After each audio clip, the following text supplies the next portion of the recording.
Ne laissez pas les mauvaises idées paralyser votre esprit. Essayez de vous forger un mental d'acier afin de toujours aller de l'avant. Chers amis internautes, bonjour et soyez les bienvenus sur ce nouveau numéro de votre émission BL Santé sur BL TV. C'est toujours un plaisir pour nous de vous savoir nombreux à nous suivre de partout où vous vous trouvez. Nouveau numéro, nouvelle thématique. Est-ce qu'il vous arrive parfois face à une situation inattendue, de voir ou bien de constater une accélération de votre rythme cardiaque ou carrément que votre cœur soit suivi de beaucoup d'autres réactions? Alors, vous pouvez avoir une forte envie d'aller uriner ou carrément une chaleur qui n'a pas de source.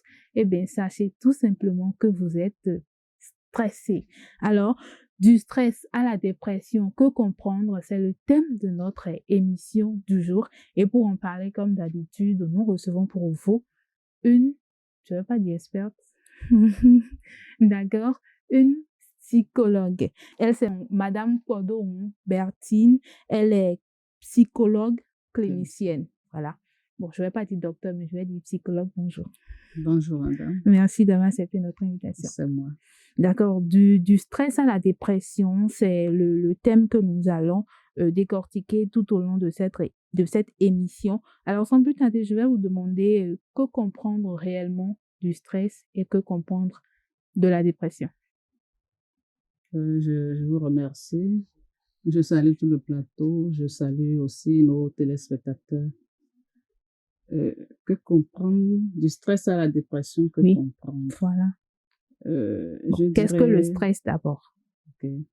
Le stress, c'est tout simplement n'importe quel perturbateur externe qui crée une sorte de gêne au niveau d'un individu.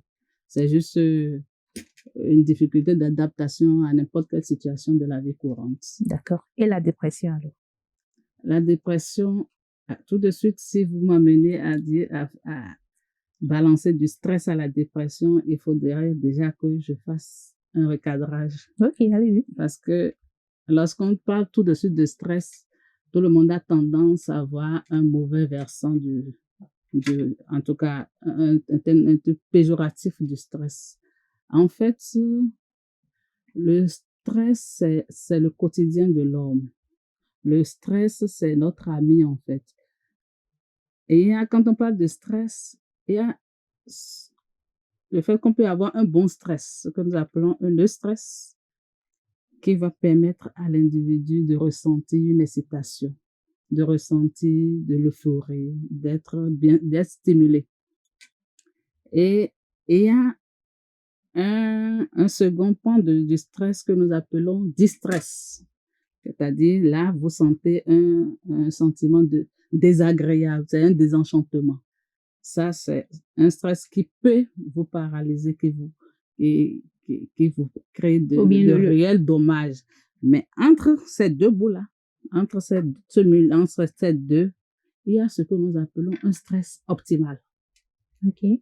Je suppose que tout à l'heure, vous avez voulu préparer votre émission. Vous courez dans tous les sens pour que ce soit une belle émission pour vos téléspectateurs, une émission réussie. Mais pour le faire, vous avez ressenti du stress. Ce stress vous a motivé, ce stress vous a servi de stimulateur. Donc, c'est ce stress que nous appelons le stress optimal.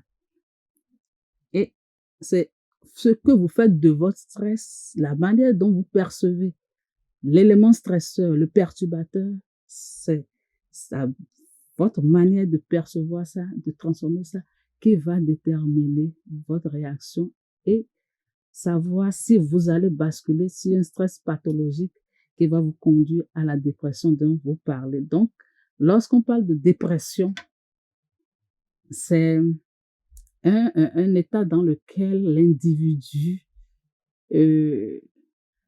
peut-être a tellement vécu son stress, l'a tellement mal vécu, et il s'est focalisé sur ses idées destruction, d'autodévalorisation, et qui ne prend plus du tout du plaisir aux choses simples de la vie.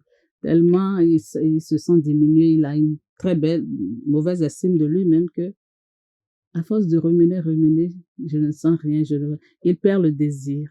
Il Ok. perd le plaisir de vie, ce que nous appelons une adéno et une Et anédonie. descendre tranquillement Donc, vers la dépression. et ça va se traduire maintenant sur l'aspect somatique, c'est-à-dire son corps. Vous allez voir, si c'est quelqu'un qui a l'habitude de bien s'entretenir, il va commencer par se négliger. Il va commencer par s'isoler, il va rentrer dans une sphère de tristesse profonde. Et là, il va commencer par montrer un état de fatigabilité constante et un ralentissement dans les activités. Il ne va plus du tout dans les activités du quotidien, il ne va plus du tout prendre plaisir. Et donc, celui-là, il rentre dans une phase dépressive. D'accord. Alors, Ouais. si je comprends bien, c'est la réaction qu'on a face à son stress qui pourra conduire dans la dépression. Tout à fait. Donc, disons que c'est le marteau et l'enclume, le stress et la dépression. En fait, l'autre fait le lit À l'autre. à l'autre, voilà. D'accord, là, c'est bien la différence. Alors, vous venez de citer 3 types de stress. Est-ce qu'il y en a d'autres? Est-ce que nous allons parler de type de stress? Je vous ai dit, il y a le stress qui va vous permettre, Oui, le stress qui vous met en joie, qui le vous met stress en qui joie, vous donne la qui vous motivation donne d'aller, l'élan. voilà, Voilà. l'élan de Oui, faire ce que vous voulez faire. oui. Et également le stress qui, Qui bon, vous inhibe complètement. Le stress qui vous met qui diminue vos performances, en fait. d'accord, Tellement ça vous paralyse, ça vous rend inactif. d'accord. Alors, c'est ces 3 types de stress que vous venez de citer. Il y a le stress souvent qu'on a au travail. Le stress lié au travail, Ça, c'est ou le bien, stress professionnel. ok, le stress professionnel et également le stress lié, bon, le stress qu'on rencontre très souvent, les femmes qui sont dans les ménages, elles sont souvent stressées. Dans quelle catégorie on peut classer ces deux types de stress-là? En fait, le stress, vous le retrouvez dans toutes les situations De la vie. de la vie. Et il y a vous retrouvez votre stress dans les situations majeures, dans les situations majeures de la vie, un mariage, euh, une retraite, même, comment dire, une promotion, euh, aller payer un véhicule, ça peut être source de stress. Amener un enfant à l'école pour un premier jour, ça peut être source de stress. Une femme qui est à la maison, qui doit courir entre le repas de son mari, le repas des enfants, la propreté de la maison, tout ça, c'est du stress. Quelqu'un qui est dans un travail qui ne lui donne pas l'épanouissement qu'il faut, il est dans un stress permanent, qui ne lui donne pas la rémunération qu'il faut. Lorsque il n'a pas un cahier de charge bien défini, il doit venir au boulot, soit il va se retourner les pouces, soit il doit être surexploité. C'est toujours source de stress. Ok. Donc, il y a ce stress professionnel. Et vous retrouvez le stress. Le stress, c'est l'ami de l'homme. Si quelqu'un vous dit qu'il n'est pas stressé, ça veut dire peut-être qu'il n'est plus encore de ce monde. Je ne sais pas encore il faut aller voir. Si eux aussi, ils ne ressentent pas à leur façon leur stress. D'accord. Donc, il y a toutes les situations de la vie sont de potentielles sources de stress. Alors, je vais Voilà. vous demander quelles sont les conséquences alors de ce stress permanent dans la vie d'une personne? Les conséquences, avant toute chose, il faut que j'attire votre attention sur le fait que il y a chez chacun soit des facteurs que nous appelons des facteurs de vulnérabilité. D'accord. Il y a les facteurs de vulnérabilité, il y a des facteurs de résistance au stress. Les facteurs de vulnérabilité au stress, c'est-à-dire, c'est d'abord votre façon de percevoir les choses. Le stress, en fait, c'est juste une perception de la chose. Si un événement survient ici, chacun de nous aura sa façon de réagir. Donc là, vous parlez des causes du stress. Pas tout à fait. J'ai dit les facteurs, ok, d'accord, allez-y. de vulnérabilité. Okay, d'accord, vous pouvez considérer ça également comme des causes.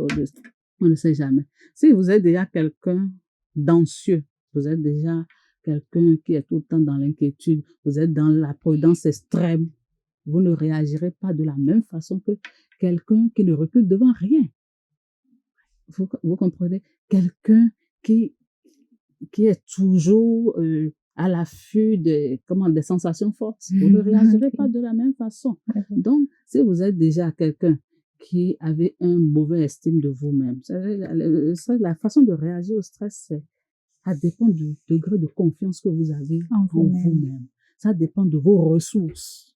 Vous comprenez? Donc, lorsque vous vous dites, ah, je suis une personne capable, j'ai confiance en moi, même j'ai une bonne estime de moi, même si vous venez dans un travail, quelqu'un vous dit, oh, vous ne connaissez rien, votre chef hiérarchique passe son temps à vous dénigrer, vous allez vous dire, bon, c'est sûrement parce que je ne me suis pas, si vous êtes quelqu'un qui a une bonne estime de vous, qui a une capacité de résistance, vous allez dire, bon, c'est sûr, il n'a pas encore exploré le bon versant de ma personne.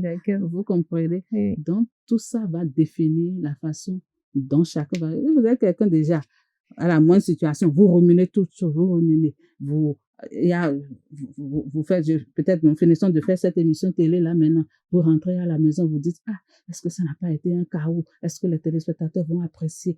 Vous passez. Vous ruminez, au lieu de vous dire, ah, bon, j'ai fait de mon mieux. J'ai fait de mon mieux. Cette émission peut être profitable. Nous avons pu tirer quelque chose. J'ai beaucoup plus avancé dans ma perception du stress. Si vous faites votre analyse dans ce sens, c'est sûr que vous allez avoir la satisfaction d'avoir apporté quelque chose à la population béninoise. Exactement. Mais si au contraire, vous vous focalisez sur ce qui n'a pas été dit, les questions que vous n'avez pas su poser, qu'est-ce que vous... Oh, j'aurais pu faire mieux, oh, on n'a pas bien fait le cadrage, et vous allez passer votre temps à remuer ça. Vous allez vous auto-dévaloriser, vous allez vous auto-victimiser, et ainsi de suite. Oui. Vous allez rentrer dans cette sphère pathologique-là. Cette réminiscence des événements peut être un facteur vraiment de vulnérabilité pour vous. Est-ce que l'excès de peur, il y a des personnes qui sont constamment victimes de peur à n'importe... bon, supposons qu'il y a un coup surprise, ils sont là, mais ils ne s'attendent pas à peut-être voir quelqu'un entrer et tout, et puis ils tiquent. Ceux qui ont l'habitude, ceux qui sont exposés plus à la peur, ne sont-ils pas vulnérables au stress dont vous parlez? Bien entendu, ça rentre même dans la droite de ce que nous disons. D'accord. Et ça fait partie des émotions que nous appelons des émotions négatives. D'accord. Vous voyez, vous êtes tout le temps dans la colère, vous êtes tout le temps dans la tristesse, vous avez constamment peur, vous êtes extrêmement prudent. D'accord. Vous n'explorez pas. Donc, si vous êtes un type de personne comme ça, vous avez une telle personnalité, c'est que vous êtes plus enclin à subir l'effet pathologique de votre stress. Du stress, ok. Donc, la peur, c'est ce que nous appelons l'anxiété trait. Vous avez peut-être, vous avez une personnalité à anxiété trait. Ok. Donc, vous êtes plus à même de subir les affres du stress-là. D'accord. Alors, je reviens encore aux conséquences du stress. L'une des conséquences du stress, c'est déjà la dépression que vous venez d'expliquer. Quelles sont les autres conséquences que le stress accumulé peut développer chez une personne? Ok. Il y a ce que, dans un milieu professionnel, nous pouvons parler d'un burn-out. Il faut comprendre une chose. Je vais considérer... nous allons faire une petite caricature et considérer l'humain comme une balance en équilibre. D'accord. Donc, lorsque l'individu est dans un état serein, il n'a pas de perturbation, il est comme la balance en équilibre. En équilibre, voilà. Donc, lorsqu'un stresseur vient, c'est-à-dire n'importe quel événement que vous évoquez là, un événement inattendu survient. Il peut balancer d'un côté. Il peut balancer d'un côté en fonction de l'interprétation qu'il fera de cet événement-là. D'accord. Vous comprenez? Donc, vous ne pouvez pas maîtriser tout ce qui va vous stresser. À partir du moment où vous êtes un humain, vous êtes une personne, vous faites des déplacements, vous êtes dans une société, vous travaillez quelque part, vous avez des rapports avec n'importe quel individu, vous ne pouvez pas dire que vous n'allez pas subir le stress. Le stress, c'est le quotidien de tout le monde. D'accord. Donc, les événements vont venir. Et c'est l'interprétation que vous allez faire de ces événements-là qui dira, ah, vous allez balancer complètement vers le bas, c'est-à-dire vous allez rentrer dans un trou où vous allez commencer par voilà, remonter la pente vous voilà. sera difficile. Voilà. Ou Et bien, les types de folie qu'on essaie, les fous, je vais pas dire les fous, je vais dire peut-être les malades mentaux qu'on voit souvent dans les rues, ou bien toute personne qu'on voit peut-être un peu trop triste, ne pouvons pas dire que bon, ils ont peut-être accumulé un genre de stress qui finalement les a conduits là-bas. Quand on parle des malades mentaux, quand je prends le cas des malades mentaux, est-ce que avant qu'ils ne rentrent dans la rue pour être ce qu'ils sont présentement, ils n'ont pas subi un genre de stress qui a évolué avec le temps, qui finalement est devenu les a un peu il faudrait, quand on dit malades mentaux, moi je dis tout de suite, nous sommes tous des malades mentaux ambulants. bon, d'accord. Nous sommes tous des malades, chacun de nous a son côté, comment dire, décalé des choses. Ok. Donc, celui qu'on voit dans la rue, qui est peut-être en train d'errer, c'est ceux-là c'est de ceux-là où vous voulez parler. Exactement. Bon, ça rentre également dans une autre pathologie. Okay. Ça rentre dans une autre pathologie et ce n'est pas forcément, ça peut être aussi des complications, hein, mais le plus souvent, la pathologie à laquelle nous assimilons ça, c'est la schizophrénie. Ça, c'est un autre volet. D'accord. Et parfois, c'est des trucs héréditaires, génétiques, ou bien parfois c'est l'usage des substances qui les amène là. Voilà. Bon, on est dans une société africaine et ne pensez-vous pas que parfois aussi c'est provoqué? Je suis une Africaine, certes. Je suis une Africaine, certes. Mais nous sommes également dans le volet scientifique. Exactement. C'est vrai, je ne peux pas nier le fait que tout est possible chez nous. Tout est possible chez nous. Mais à partir du moment où la science ne l'a pas encore approuvé, vous faites abstention. Je ne dis pas que la science va approuver, mais je n'ai pas encore eu un exemple tangible. D'accord. Je ne peux pas dire que tous ceux qui sont dans la rue ont été envoyés par l'homme. D'accord. Alors, dites-nous, est-ce que le surménage est également un facteur découlant du stress, le surménage? Quand vous parlez de surménage, ça, je me dis, dans ce sens, c'est comme si vous ramenez toujours ça au trop-plein de stress. D'accord. En fait, il faut que chaque individu apprenne à écouter son corps. Ok. Chaque individu apprenne à écouter son corps. Il faut que chacun sache à quel moment faire un break, à quel moment solliciter de l'aide. Vous pouvez tout le temps, vous fonctionnez tout le temps comme un moteur turbo, sans se reposer. Vous dire, bon,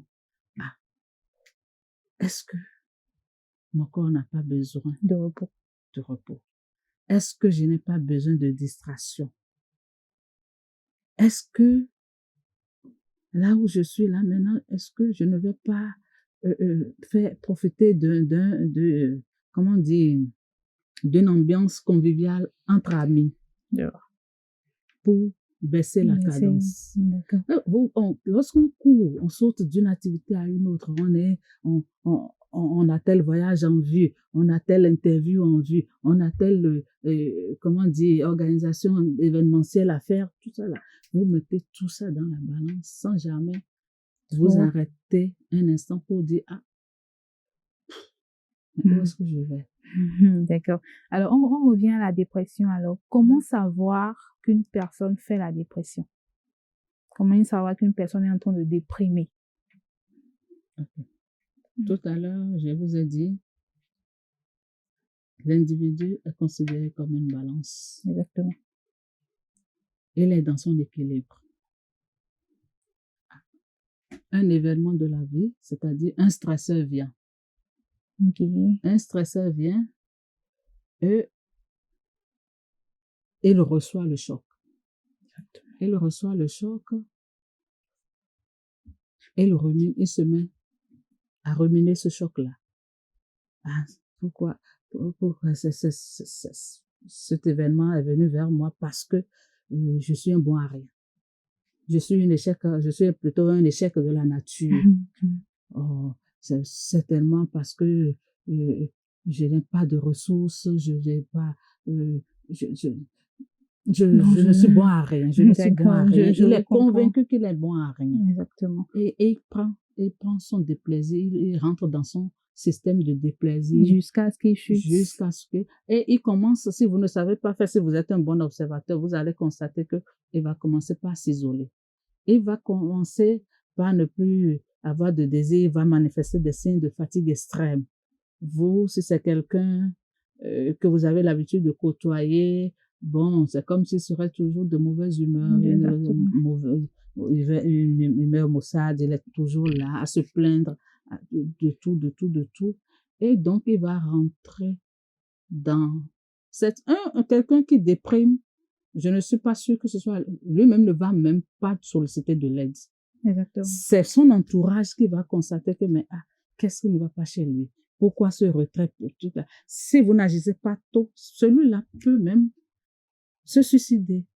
Sa dépression peut le conduire à un suicide parce que tellement il sera convaincu. Il va se convaincre en fait qu'il est inutile, que toute sa vie a été un échec. D'accord, et c'est dans ce cas que parfois vous intervenez pour ramener la personne. Ce qu'il se dit dans sa psychologie, ce qui se dit dans son mental va commencer par se faire ressentir sur son corps. D'accord. Donc, il va commencer par développer des pathologies.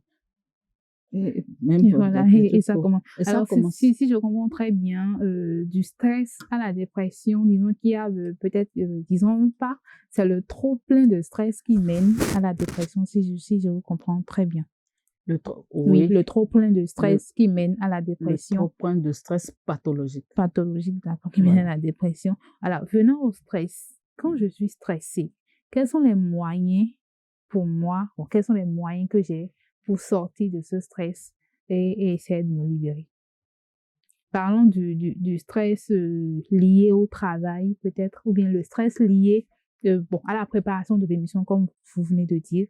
Il y a certaines personnes qui conseillent d'essayer de souffler, qu'on va se retrouver carrément, d'essayer de faire un pas, revenir, ou bien ou faire l'effort d'oublier un moment ce sur quoi on est concentré, et le stress va partir.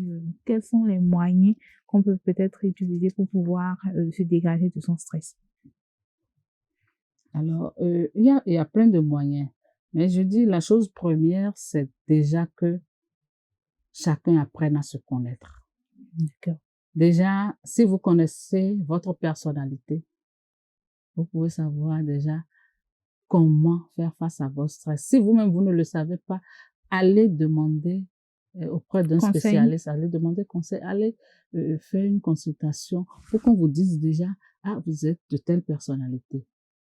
Hein? Si vous vous connaissez, vous savez que, moi, ce qui me détend le plus, ce sont les activités physiques. Vous pouvez aller courir. Vous pouvez aller courir. Si c'est vous, ce qui vous détend, c'est aller au contact de la nature, au contact des animaux, apprécier l'air ambiant. Mais pourquoi vous ne vous offrez pas une marche? Si au contraire, vous, c'est la méditation qui est votre point fort. Il y a des gens qui font du yoga pour se détendre. Si c'est ça qui vous détend, faites-le. Si par exemple, vous, c'est un bon massage qui vous détend, ou bien une bonne musique, une musique douce qui vous détend, ou bien danser sur une bonne musique étrangère. Danser sur une bonne musique, mettez votre volume à fond, faites-vous plaisir, ne vous retenez pas. Donc, chacun a sa façon de réagir au stress, mais le plus important est de savoir. C'est d'avoir une bonne estime de soi. Parce que quelqu'un qui a une mauvaise réactivité par rapport au stresseur, il n'ira pas penser à ça. Il va s'enfermer dans sa chambre et se plonger davantage dans ce stress. dans son stress. Alors, disons que si je comprends très bien, pour pouvoir surmonter son stress en premier lieu, il faut avoir une bonne maîtrise de soi. Il faut se connaître pour pouvoir surmonter une bonne estime de soi. Voilà, une bonne dose d'estime de soi. Je vous assure, ça détermine tout. Ça détermine votre réussite. Ça détermine votre endurance. Ça détermine votre combativité. Donc, c'est déjà même depuis le bas âge qu'il faut apprendre ça aux enfants. D'accord. N'apprenez pas la fatalité à un enfant qui échoue, qui dit, bon, c'est le faute du hasard. La fatalité, ce n'est pas ça. Il faut apprendre aux individus à être responsables d'eux-mêmes. D'accord. Ce qui va faire votre bonheur, ce n'est pas à l'extérieur, c'est en vous. Okay. C'est votre estime. Donc, votre confiance en vous. Vous allez voir quelqu'un qui a vraiment une mauvaise estime de lui-même, même s'il réussit à un examen, je vous assure, il vous dira, certainement, les correcteurs ont été très bienveillants. Ils ont été très bienveillants. D'accord. Parce qu'ils ne croient pas en ses propres capacités. D'accord. Donc, l'essentiel, c'est l'estime de soi, c'est la confiance en soi, c'est la, une bonne résilience. D'accord. Alors, vous venez de parler à un instant du suicide. Est-ce que le suicide est la seule conséquence de la dépression? C'est la conséquence extrême, parce qu'un individu que vous perdez, c'est une perte pour sa famille, c'est une perte pour son environnement immédiat, c'est une perte pour son employeur, c'est une perte pour sa nation. Donc, le suicide représente quand même quelqu'un qui se suicide, c'est qu'il s'est ôté la vie. Exactement. Il s'est ôté la vie. Vu que le suicide le suicide est le dernier recours, disons, la dernière conséquence de la dépression. Est-ce qu'au cours d'une dépression, à part le fait de s'enfermer chez soi, une personne peut peut-être, entrer dans la rue, commencer par se dénuder, et partir. Un peu comme le début d'une folie, si je me permets d'utiliser ce terme. Vous vous accrochez tellement, vous voulez rattraper tous ceux qui sont dans la rue, c'est tellement... Non, pas du tout. Et dans la phase dépressive de la personne même, il y a déjà une inhibition de sa motricité. Okay. Je pense que quelqu'un qui est dans une phase dépressive, tellement, il y a un thème que nous utilisons anciennement, il est dans une mélancolie totale. Okay. Dans une tristesse profonde. Okay. Donc, il n'a même pas la capacité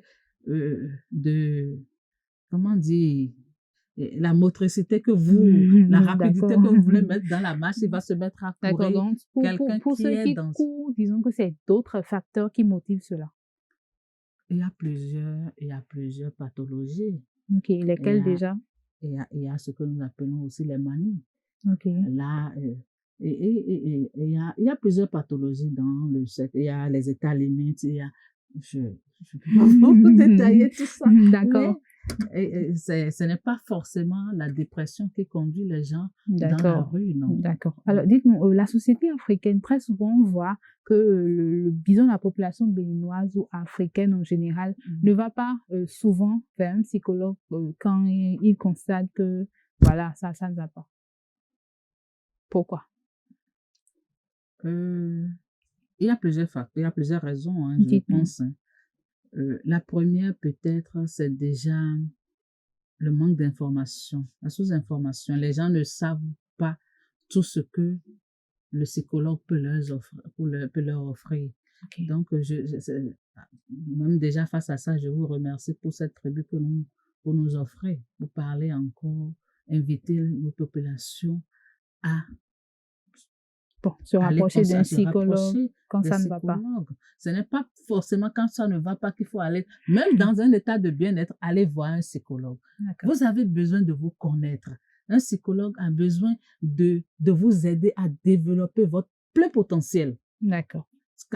Je suis sûre que la plupart des Béninois ne fonctionnent pas encore sous le plein régime, ils ne déploient pas encore tout leur talent parce qu'ils ne se connaissent pas, ils n'ont pas appris à, à se valoriser. Donc, même le psychologue est à même de vous aider à le faire. D'accord. La seconde raison, c'est peut-être parce que en Afrique, nous avons encore un tissu social qui tient.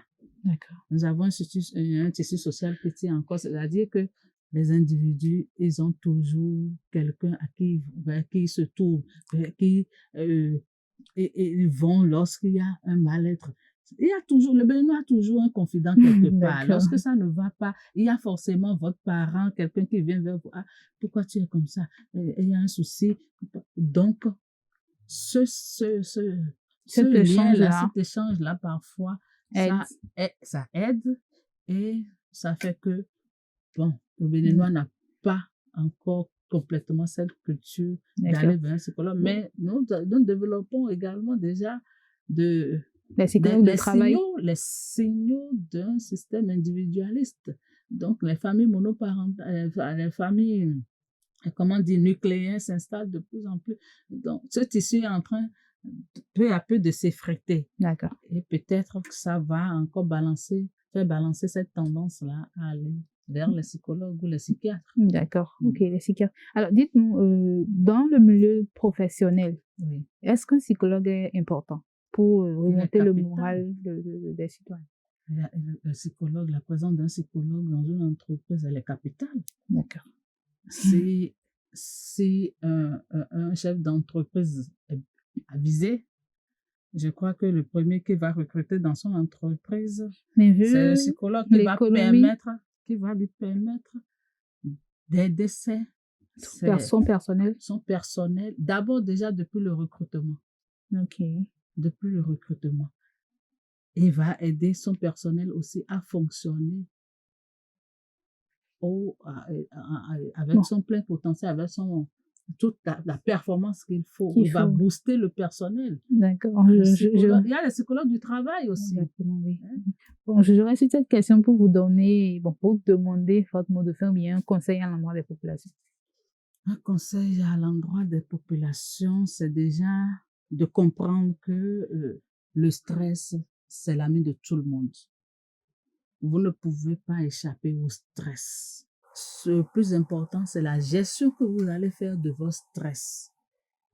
C'est à vous de définir si votre stress va vous anéantir ou si au contraire, ça va vous pousser de l'avant. Va vous donner le punch pour aller de l'avant. D'accord. Bon, merci beaucoup. Développez une grande estime de vous. Et développer une confiance en vous, une confiance absolue, totale en vous. Et ça ira. Et ça ira.